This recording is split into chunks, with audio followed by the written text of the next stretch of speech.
Olá pessoal, sejam bem-vindos a mais um vídeo do canal O Mundo da Incerteza. Hoje vamos falar sobre a história da tabela periódica dos elementos. A tabela periódica é uma organização de todos os elementos químicos conhecidos.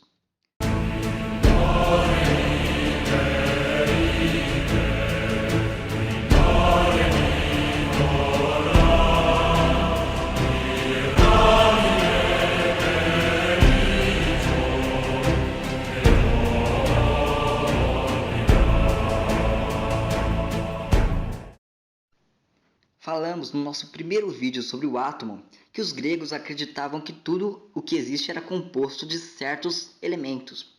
Os monistas da escola jônica e eleática acreditavam que tudo era composto por um único elemento, seja a água na visão de Tales de Mileto ou o ser na visão de Parmênides. Já os pluralistas acreditavam na existência de vários elementos primordiais, como Empédocles, que acreditava que tudo era formado por água, terra, ar e fogo. Leucipo e Demócrito foram os primeiros a pensar no conceito de átomo, uma partícula indivisível que a tudo forma. Alguns séculos mais tarde, Platão, que compartilhava da ideia pluralista, foi o primeiro a defender que os elementos possuem uma forma e associou a cada elemento a um sólido geométrico, chamado de sólido platônico. Além disso, defendeu que um elemento pode se transformar em outro, o que foi a base para a alquimia.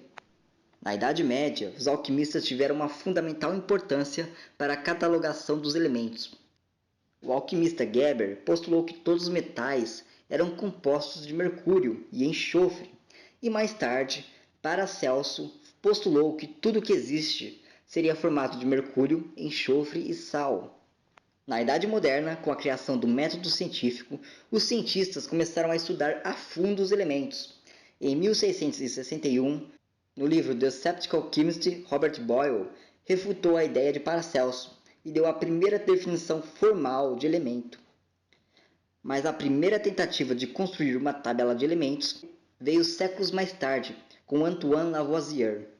Lavoisier, em 1789, agrupou os 33 elementos conhecidos na época em uma tabela. Os elementos dessa tabela não podiam ser decompostos em outros. Lavoisier os dividiu em 4 grupos: substâncias simples, metálicas, não metálicas e terrosas. Além disso, Lavoisier descobriu o oxigênio.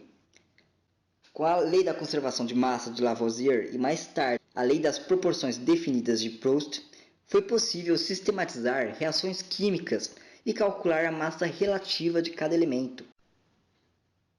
Já no século XIX, O'Brien observou que podia organizar os elementos em uma tríade. Os elementos nas tríades possuíam características parecidas. Um exemplo é o sódio, o potássio e o lítio.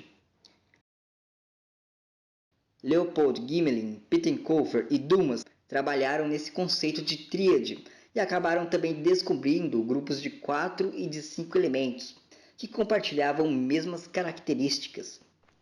Jean Courtois, em 1862, criou uma pequena tabela periódica, chamada de parafuso telúrico. Eram arranjados pela massa relativa. Foi o primeiro a perceber a periodicidade dos elementos. A cada intervalo, certa característica se repetia. Lothar Meyer, em 1864, agrupou 44 elementos através do conceito de valência, criado 6 anos antes por Kekulé.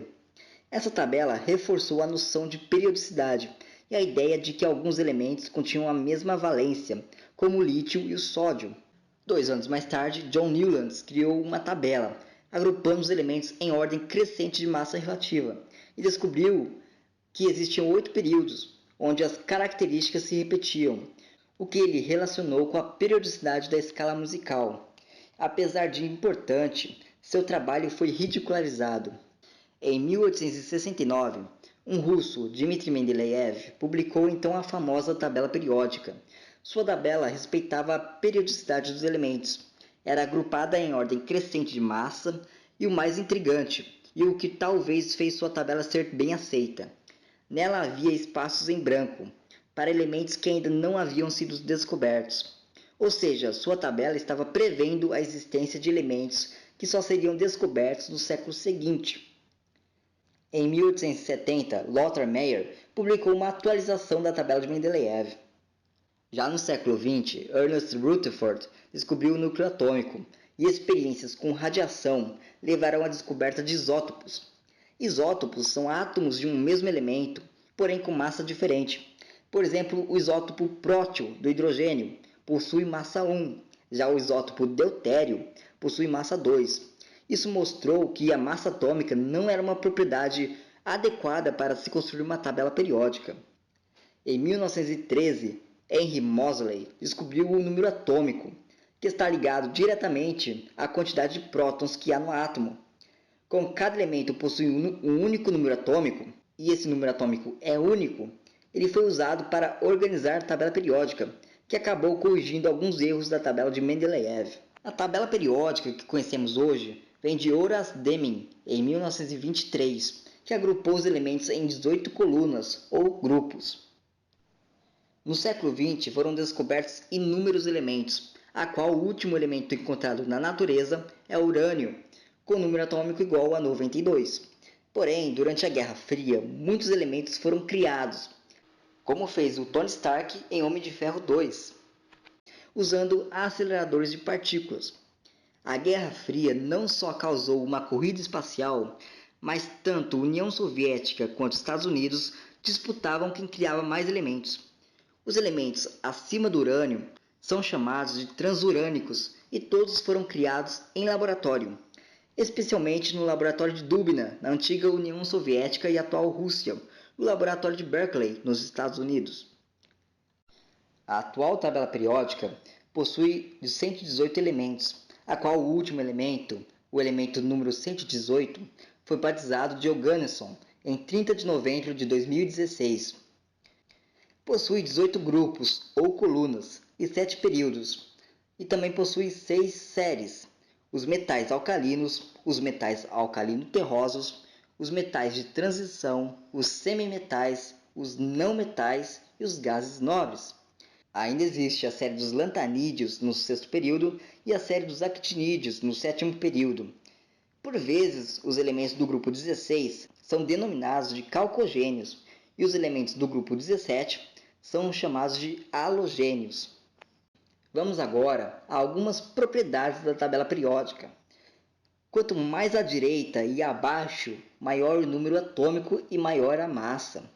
Quanto mais para o meio da tabela periódica, maior é a densidade do elemento, sendo que o elemento mais denso é o ósmio.